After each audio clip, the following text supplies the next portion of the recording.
ताज़ा तरीन अपलोड्स की नोटिफिकेशन हासिल करने के लिए हमारे चैनल को सब्सक्राइब करें। अस्सलाम वालेकुम स्टूडेंट्स, आज का हमारा टॉपिक है इंट्रोडक्शन टू बायोलॉजी का relation of biology to other sciences की। जो बायोलॉजी है इसकी दूसरे साइंस की ब्रांचेस के साथ क्या क्या रिलेशनशिप्स हैं, जैसे कि साइंस की डिफरेंट ब्रांचेस हैं, केमिस्ट्री है, इकोनॉमिक्स है, मैथमेटिक्स है, फिज़िक्स है। तो ये जो ब्रांचेस हैं इनके साथ बायोलॉजी का क्या रिलेशनशिप है, ये आज हम इसमें स्टडी करेंगे। Each branch of science has relationship with all other branches के एक ब्रांच जो होती है साइंस की उसकी तमाम ब्रांचेस के साथ कोई ना कोई रिलेशनशिप होता है। For example when studying the purpose of movement in animals biologist have to prefer in laws of motion in physics के जैसे कि हम जो एनिमल्स की मूवमेंट है वो पढ़ते हैं, तो इसी तरह जो बायोलॉजिस्ट है वो इस चीज़ को रेफ़र करते हैं कि वो जो है तो उसका रिलेशन है फिज़िक्स की साथ। फिज़िक्स की जो लॉज ऑफ मोशन, हम थ्री लॉज ऑफ जो फिज़िक्स की लॉज ऑफ मोशन है हम वो स्टडी करते हैं, तो उसके साथ इसका कोई ना कोई रिलेशनशिप है।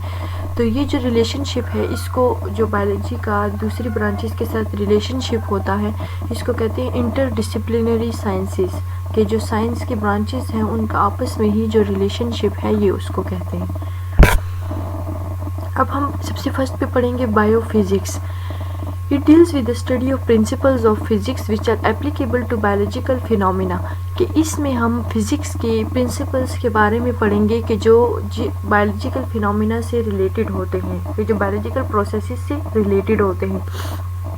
For example, there is similarity between the working principle of liver in physics and limbs of animals in biology कि जैसे कि जो लिवर है उसका फिज़िक्स में जो वर्किंग है उसकी वर्किंग प्रिंसिपल जो है तो वो बिल्कुल सेम है एज इट इज़ है लिम्स ऑफ एनिमल्स के बिल्कुल उसी के जैसा है जैसे कि एनिमल्स में लिम्स जो है तो एनिमल्स के वो जैसे वर्क करते हैं उसी तरह ही वर्किंग प्रिंसिपल है लिवर का। तो इसलिए हम जो बायोलॉजी है और फिज़िक्स है तो वो इस तरह एक दूसरे से रिलेट करते हैं। नेक्स्ट है biochemistry. It deals with the study of chemistry of different compounds and processes occurring in living organisms.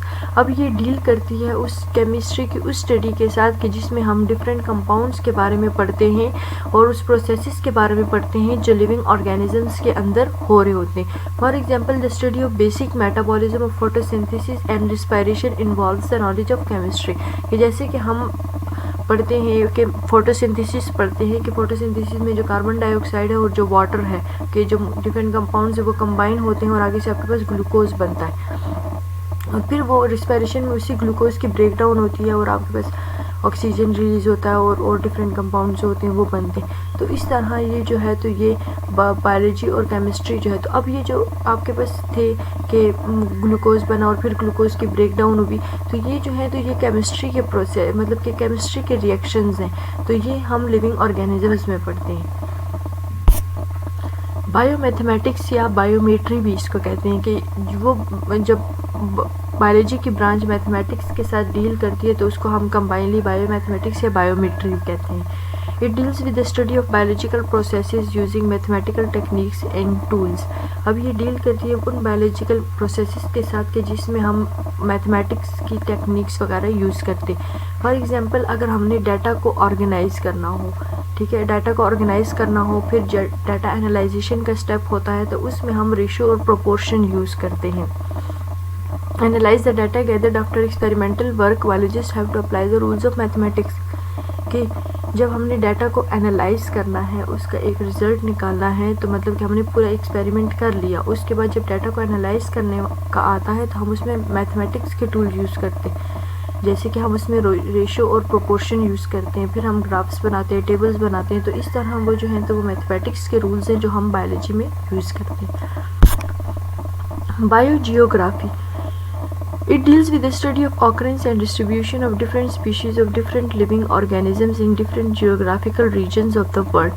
अब इसमें हम ये स्टडी करते हैं कि जो डिफरेंट स्पीशी होते हैं कि जो लिविंग ऑर्गेनिजम्स हैं तो वो कौन कौन से रीजन्स में, पूरी दुनिया में जो जितनी जगह हैं वहाँ पर कौन कौन से स्पीशीज जो है एनिमल्स के वो पाए जाते हैं, इसमें हम वो स्टडी करते हैं। It applies the knowledge of characteristics of particular geographical regions to determine the characteristic. अब इससे हम ये भी नॉलेज लेते हैं कि जो करेक्टरिस्टिक्स होती हैं कि उस रीजन की, कि जहाँ पर वो स्पीशी होता है तो वहाँ की जो करेक्टरिस्टिक्स होती हैं तो उसको फिर हम उसी से ही हम एक लिविंग ऑर्गेनिज्म जो है जो वहाँ पर पाया जाता है उसकी करेक्टरिस्टिक्स को हम मालूम कर सकते।